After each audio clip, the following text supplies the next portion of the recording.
dificilmente se poderá escapar da sentença quase délfica de Wittgenstein. A sentença aqui, o Wittgenstein é praticamente Zé Ramalho, né? Devia ter dito em alemão fazendo assim, né? A sentença do Wittgenstein é o seguinte: não é possível ser honesto e professor de filosofia ao mesmo tempo. Ou aquela menos délfica, porém mais cirúrgica, de Nietzsche, em Schopenhauer como educador. Nietzsche, perdão, isso é muito sério, né? Isso é século XVIII. Esse texto do Nietzsche, você diz isso no século XX, mas Nietzsche diz isso, que eu vou ler agora, em 1874. Então, está lá. Nietzsche pergunta: pode propriamente um filósofo, com boa consciência, comprometer-se a ter diariamente algo para ensinar? E a ensiná-lo diante de qualquer um que queira ouvir? Ele não tem de se dar a aparência de saber mais do que sabe. Não tem de falar diante de um auditório desconhecido sobre coisas das quais somente com um amigo mais próximo poderia falar sem perigo. E isto, diz o Nietzsche, diante de jovens. E se ele sentisse um dia, eu diria uma noite, já que eu ensino à noite, se ele sentisse um dia, hoje não consigo pensar nada, não me ocorre nada que preste. E apesar disso, teria de se apresentar e parecer pensar. Bem, diagnósticos que parecem ter se tornado vaticínio e profecia, caso levemos a sério as conversas com filósofos brasileiros. É o livro organizado pelo Marcos Nobre e o Serrico. Diagnóstico, a partir desse livro, que eu vou retomar ao final da fala, diagnóstico brasileiro aparentemente simples. Ou filosofia sem instituição, ou prática filosófica sem filosofia. Assim, se optássemos escalar a encosta simples do tema, quer dizer, eu disse, o nosso tema é de um lado muito simples, do outro lado muito complexo. Se nós optássemos por escalar a encosta simples do tema, tudo já estaria resolvido, pois teríamos dissolvido o objeto de nossa investigação. Portanto, fim da conferência. Foi bom estar com vocês. Muito obrigado.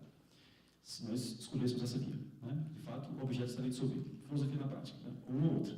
Tá? Então, não é possível pensar as duas coisas. Wittgenstein teria razão, né? Você tem que escolher. Ou ser honesto, ou ser professor de filosofia. Se você é honesto, você pode filosofar. Se é professor de filosofia, não tem que estar filosofando por aí. Né?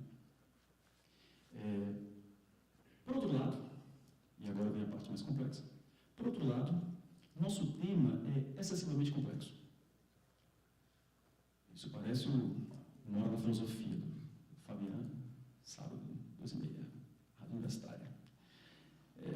Por outro lado, eu dizia, nosso tema é excessivamente complexo, pois, ainda que deixemos de fora a posição pluralista em filosofia, que é a posição, por exemplo, do professor Júlio Cabreiro, ainda assim, Platão e Deleuze, só para citar os antípodas, dois bicudos em tudo e quanto, aqui assobiam a mesma cantilena.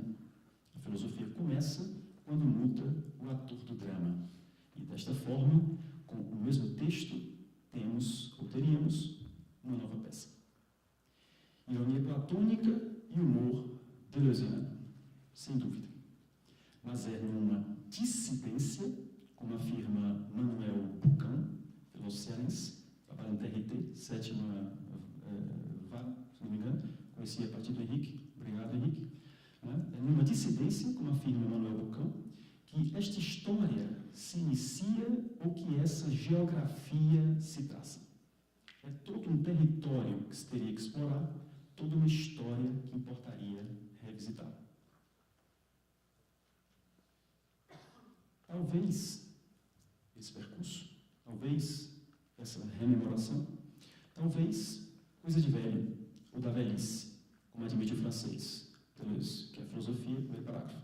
Só quando se está velho, ou quando se sente velho, é que se pode se dar o luxo de escrever um texto como o que é filosofia.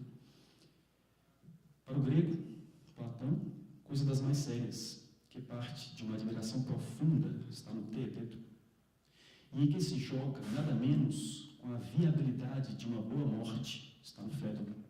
Parece que também um pouco coisa de velho. De minha parte, não me sinto nem tão velho, nem tão triste. Como Descartes nos ensinou, e a Ceia e a Renner consolidaram, parcelemos a coisa.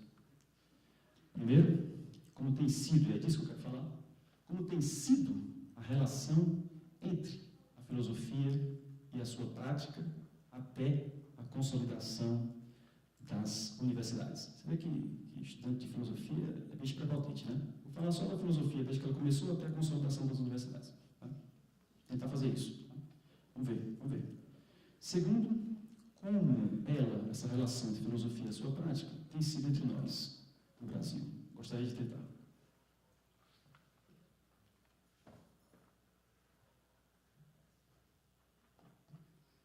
Eu começo a primeira parte do texto, onde a conclusão, quer dizer, aquilo que eu quero mostrar, é o seguinte. Nós passamos de uma concepção de filosofia como modo de vida para uma concepção de filosofia como sistema. Começo na autoconsciência da modernidade, digamos assim. O expoente é Hegel. E, por outro lado, passamos de uma concepção do filósofo como psicagogo para uma concepção de filósofo como pedagogo. O que aconteceu? Então, a tese é essa, quer dizer, a filosofia deixou de ser um modo de vida, passou a ser sistema, ou pelo menos pretender-se sistema, e o filósofo saiu de psicagogo e passou para pedagogo. Tá? O que foi que aconteceu aí? Como é que isso se deu? Minimamente é disso que eu quero tratar. Então, o título da primeira parte, a outra foi uma introdução, é Em que nós nos metemos? Nós que gostamos de filosofia, tentamos minimamente fazê-la. Se a filosofia é uma bênção, então, a acreditarmos em Platão, ela teria vindo a nós